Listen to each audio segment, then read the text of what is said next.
the Assembly.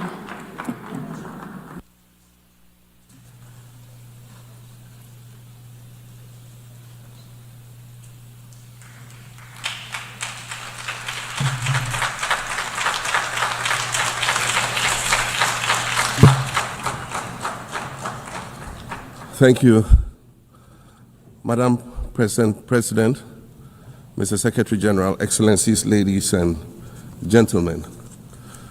At this 80th session of the United Nations General Assembly, I'd like to speak about Africa's role in the future of this organization. However, it's impossible to do that without first considering the collective role that Africa played in its founding, which was small and relatively insignificant. Of the 51 member states involved in the founding of the United Nations in 1945, only 4 were African: Egypt, Ethiopia, Liberia, and South Africa. It is important to point out that the United Nations came into being in the aftermath of World War II because of the inability of its predecessor, the League of Nations, to avert a large-scale global conflict, which had been its guiding purpose when it was founded in 1920 at the end of the First World War. Out of the 42 founding member states of the League of Nations, only 3 were African: Liberia, the Union of South Africa, and Ethiopia. Egypt was to join later in 1937. Africa's overall participation in the organization's founding was minimal and relatively unimportant. That's because before all the other talks and meetings, representatives from a group of 14 nations gathered in Berlin for a series of discussions that began in 1884 and which led to the partitioning and formal colonization of the African continent, which is also called the Scramble for Africa. It has famously been written that past is prologue. Well, in the past, the majority of the 54 nations that now comprise Africa were never offered a seat at the table where plans for a new world order were being drawn. But, Madam President, as fate would have it, the tables are turning, and Africa's role in the authorship of whatever is yet to come for this world is going to be huge, and it will be consequential. According to this organization's own projections, by the year 2050, more than 25% of the world's population is expected to come from the African continent. Additionally, by 2050, 1/3 of all young people aged between 15 to 24 will be residing on the African continent. So you see, the future of this world is African. Allow me to say this once again a little louder for those of you in the back. The future is African.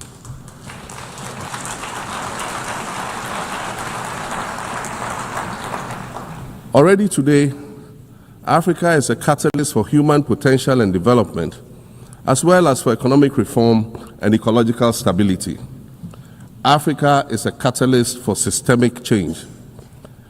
If this reality, which is fact-based and straightforward, seems provocative or unsettling, perhaps it's because you are viewing it through the lens of centuries of filters, colonialism and imperialism, and the resulting implicit bias. Maybe you are unaware of the resilience of African nations or their remarkable ability to make a strong comeback just when you think it's safe to count them out. That is what is happening right now in my own country, Ghana. Our constitution limits leaders to 2 4-year terms. In January, I was sworn in for a second term, which, let me point out, was non-consecutive with my first term. Our currency, the Ghana cedi, was rapidly depreciating, faced with rising inflation, a huge debt burden, and low morale amongst our citizens. My new administration settled down quickly and embarked on an ambitious program of comprehensive transformation designed to restructure Ghana's economic foundation and enhance our competitive standing globally. We refer to this process of recalibration as our reset agenda. In just 8 months, we have achieved significant reduction in inflation from 23.8% in December 2024 to 11.5% in August 2025, restoring price stability for our citizens. Additionally, our currency, the Ghana cedi, has appreciated considerably against other currencies, with Bloomberg reporting it as the best performing currency in the world at one point. Our improved sovereign credit rating reflects increasing investor confidence in our economy. And our 24-hour economy initiative promises to transform our economy. And there's a renewed willingness amongst our people to trust that their elected officials have Ghana's interests at heart and that we're progressing together. Madam President, I believe that in honor of this milestone celebration, the United Nations should also embark on a process of serious recalibration and establish its own reset agenda. Since the organization's founding, the number of UN member nations has nearly quadrupled. And quite frankly, it is not the same world that it was back then when the UN was formed. I mentioned earlier that I began my second non-consecutive term as president this past January. My first term ended in January 2017. In that span of time, 8 years, the world has changed with such ferocity. My first days in office after my return felt as though I had just awakened from a Rip Van Winkle-style sleep. Now, no, that was only after 8 years. Imagine then what it will be like after 80 years since the founding of the United Nations. In 1945, the sun had not yet set on the largest empire in history. The most common mode of international travel was by sea. The personal computer had not been invented, let alone made portable. And television, a new convenience, was still in its infancy, albeit in black and white color. Relations between the US and the Soviet Union were turning frosty, with Winston Churchill declaring that an iron curtain has descended across the European continent. Fast track 80 years on, in today's world, hundreds of thousands of commercial flights take off and land every day. Libraries have been digitized so that volumes of literature can exist on a small device, small enough to fit inside your pocket. We live in a world of cryptocurrency, artificial intelligence, social media, the internet and its dark hidden dungeon of the dark web, all of which carry a potential threat to global peace and security. Climate change is real, and we're fighting a losing battle against the loss of Maldives and other island nations to the rising sea level, against the loss of Timbuktu to desertification and the Amazon forest to global warming and deforestation. Madam President, the UN Founding Charter is outdated when it comes to representation in this August Assembly. The most powerful post-World War II nations are still being rewarded with an almost totalitarian guardianship over the rest of the world. And yet, the first sentence in Chapter 2, Article 1 of the UN Charter declares that the organization is based on the principle of sovereign equality of all its members. If this were true, and was the case, a continent as large as Africa, with its numerous UN member states, would have at least one permanent seat on the Security Council.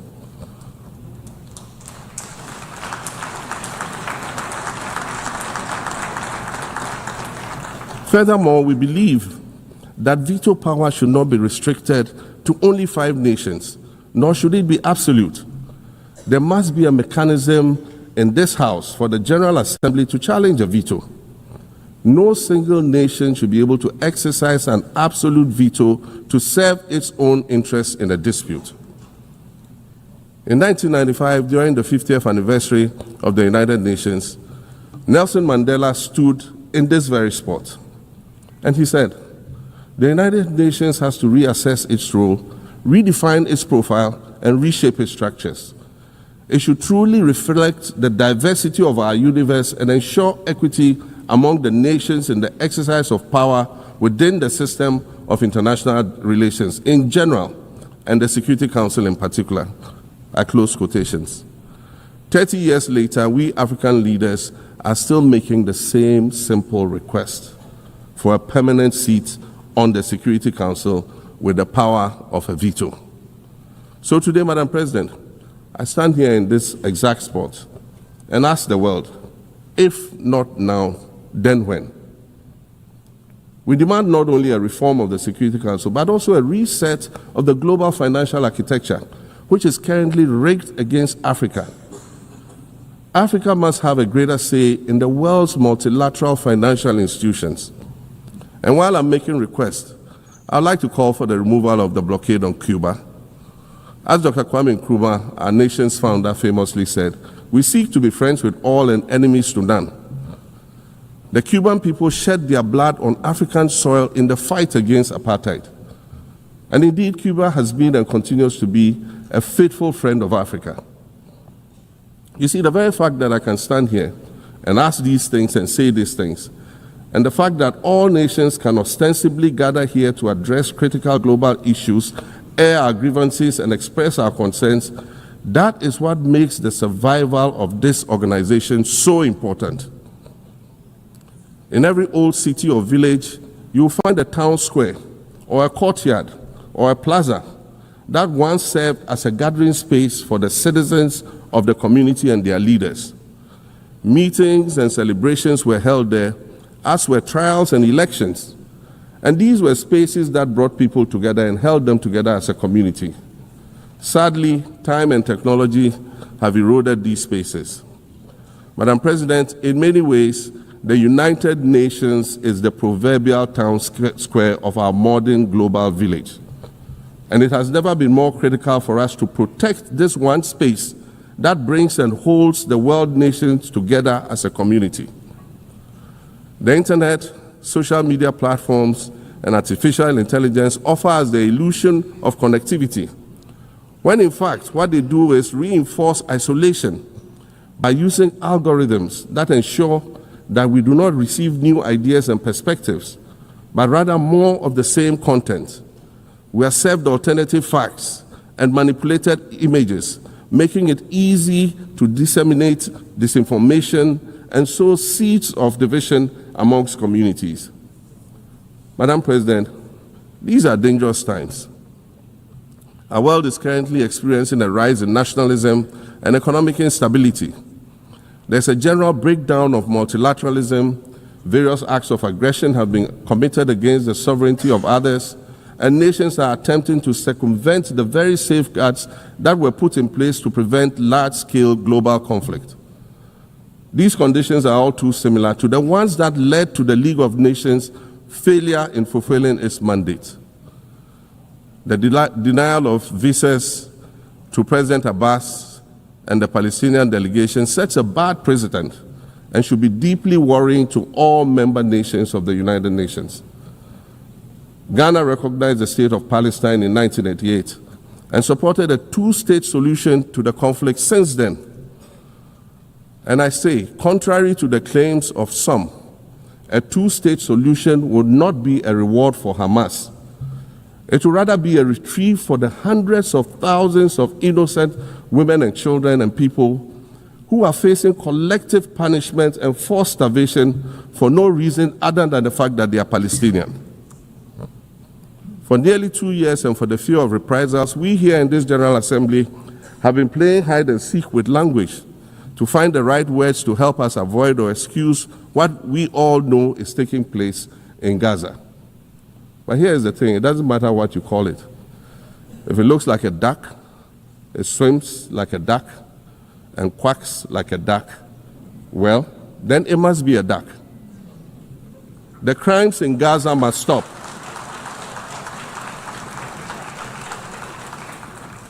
The crimes in Gaza must stop.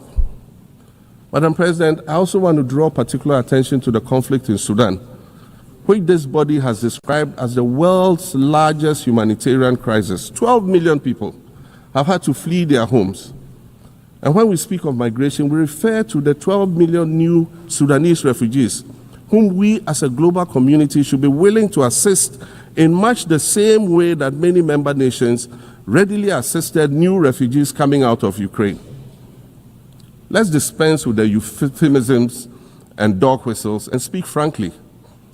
It is not a mystery that when leaders of Western nations complain of their migration problems, they are often referring to immigrants from the global south. But many of those immigrants are climate refugees. And interestingly, the global north emits 75% more greenhouse gases than the global south. However, the effects of climate change are more severe in the global south because we lack the resources to address them effectively. And so when the desert encroaches on our villages and towns and they become unlivable, we are forced to flee. Wasan Shire, a Somali-born prophet, a Somali-British poet born in Kenya to Somalian refugee parents, was London's first youth poet laureate. She writes in her poem titled Home. And it says, you have to understand that no one puts their children in a boat unless the water is safer than the land. No one bends their palms under trains beneath carriages. No one spends days and nights in the stomach of a truck feeding on newspaper unless the miles traveled mean something more than just a journey. Madam President, we cannot normalize cruelty. We cannot normalize hatred. We cannot normalize xenophobia and racism. If we're going to tell a story, let's not tell its slant. Let's tell all the truth.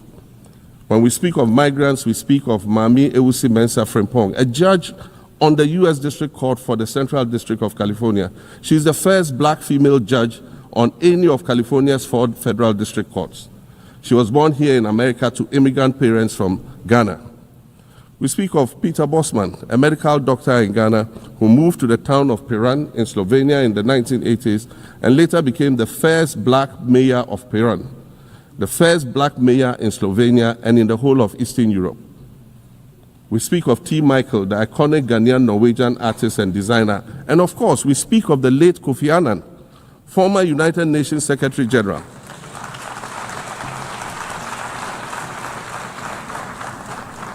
Former United Nations Secretary General and Nobel Peace Prize recipient, who was born in Ghana but spent his adulthood in various places in America and Europe. These are people who have brought great distinction to the countries that they decided to call home. Just as the migrants and the children of migrants before them did, I dare say these are not invaders. These are not criminals. Madam President, the slave trade must be recognized as the greatest crime against humanity. As the African champion on reparations, Ghana intends to introduce a motion in this August body to that effect. More than 12.5 million Africans were forcibly taken against their will and transported to create wealth for the powerful Western nations. We must demand reparations for the enslavement of our people and the colonization of our land that resulted in the theft of our natural resources, as well as the looting of artifacts and other items of cultural heritage that have yet to be returned in total. We recognize the value of our land and the value of our lives, as did our colonizers, as well as the governments that happily paid reparations to former slave owners as compensation for the loss of their property in quotes. And that property for which they received compensation was paid referred to enslaved people who had been freed.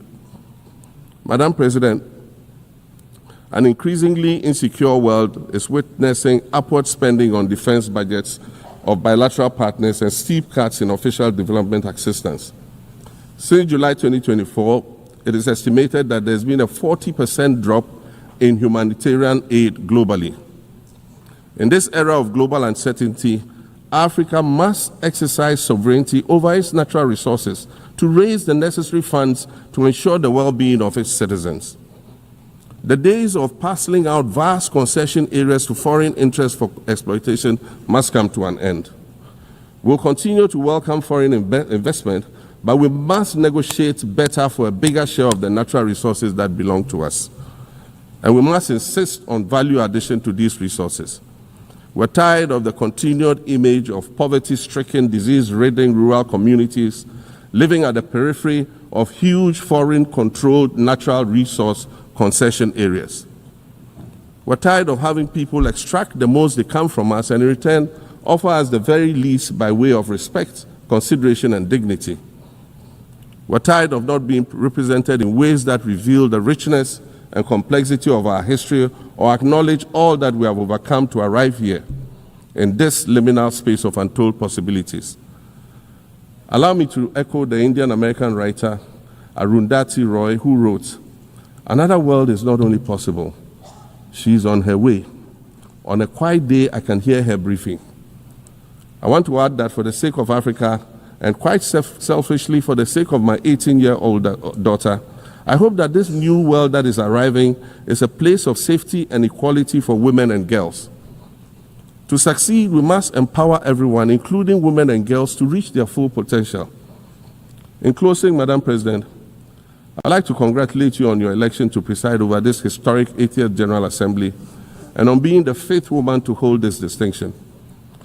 I'd also like to congratulate Her Excellency Nana Jane Opoku-Agyeman on being the first woman Vice President of Ghana.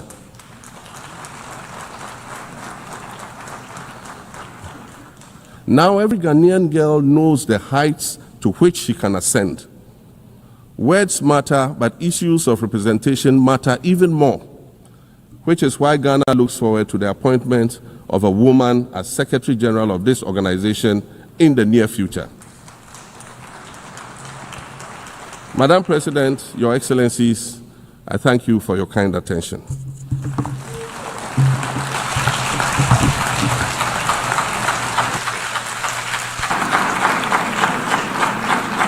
On behalf of the General Assembly, I wish to thank the President of the Republic of Ghana.